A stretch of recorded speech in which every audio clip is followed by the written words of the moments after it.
Good morning, everyone. Hello. Welcome to today's daily. We've made some tables. So as usual, these are available for free on Gumroad, so you can make a collection of tables yourself. And we're going to get into the system here. No Unity stuff today. I'll probably get these into Unity over the weekend. I just don't have enough time right now.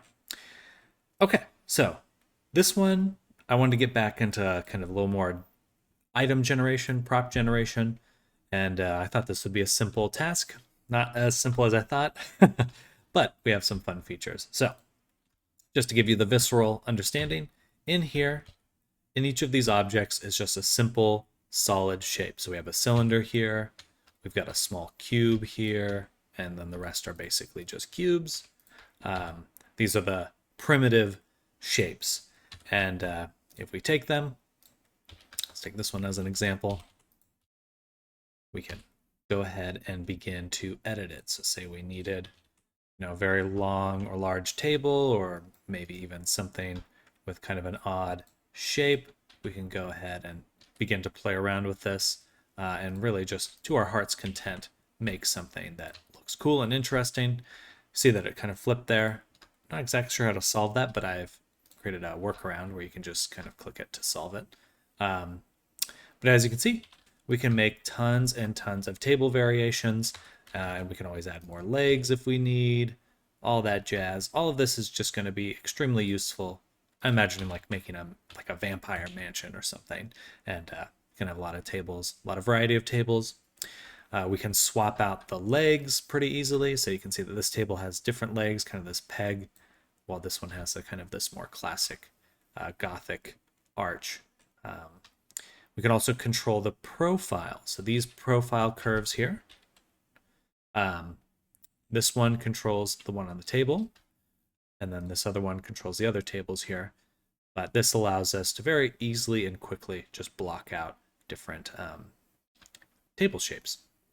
So for example, let me split this so we can kind of get a easier view.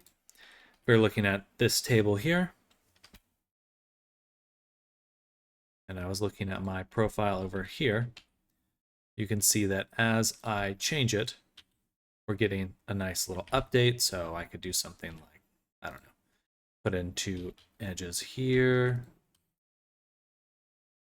Bam. Not like the greatest example, but we can kind of just continue to play with the look and feel of this. And yeah. All right. So let's get into the graph itself. That never works properly. So for our graph, we'll just focus on this one table for now. What we do is we start with the basic shape.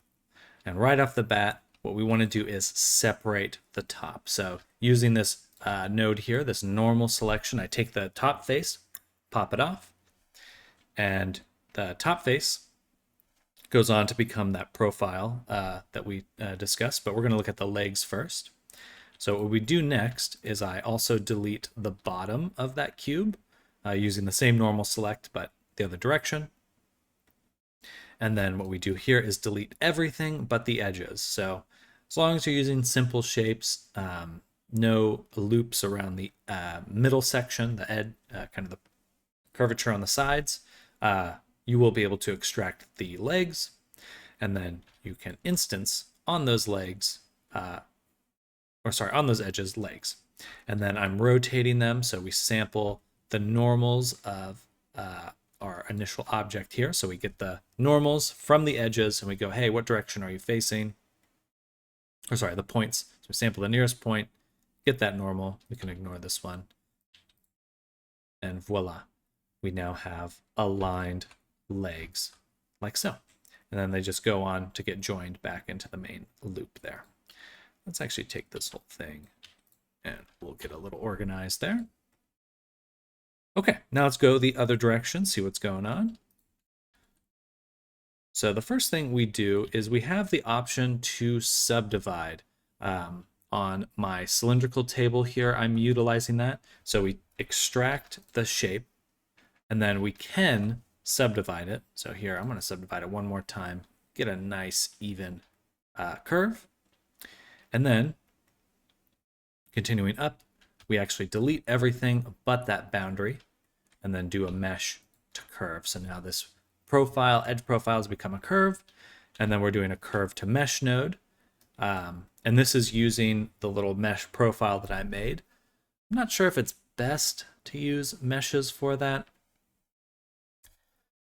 50-50 there. I don't know if the best possible way, but kind of the profiles are a little trickier to play around with than I thought. They're like, the orientation of them is different. It's not very pleasant. So for example, if I click this, you can see that I have it rotated oddly. It's because I want to view it from this angle, but geometry nodes is not reading it from that angle. So I believe it looks at it from this view, which is kind of goofy. I don't like that. I don't like that it does that. But I suppose that would be the better way to work. It's just kind of weird, isn't it? Like, is that really the easiest way to read it? Not intuitive to me. So once we've added that profile, we take we actually take this profile and then we extract again the edges. So we take the boundary edges, we take the top one. By using the profile curves factor, we can determine which edges are on the top, which edges are on the bottom, and we extract both of those. So boom, that's the bottom, that's the top. Fill, fill. The cool thing about this fill to curve node is that this is a fill to curve, and it will snap back to the original position. Just the standard fill curve does not do that. And we have to make sure that we flip the faces of the bottom one, because if we don't, it comes in oriented improperly. If you're working with geometry nodes, always good to have your face orientation enabled. I have it in my quick favorites. I believe you can find it in view or something over here. Yeah, somewhere around there. And yeah. And then we also take this curve, we flip the faces here, then we merge those all together. So we have the top fill, the bottom fill, and then the profile. Merge them all together, merge by distance, set the mesh normals, and then store some colors on there. And then at the very end, we join everything together. And that's pretty much it, to be honest. There's not too much to this. I did spend a good chunk of time just struggling with my own node setup. Getting these legs to orient themselves properly is quite difficult. And then I was hoping to find a way to like take a segment of the profile, because right now we're running a profile like along the length of the edge.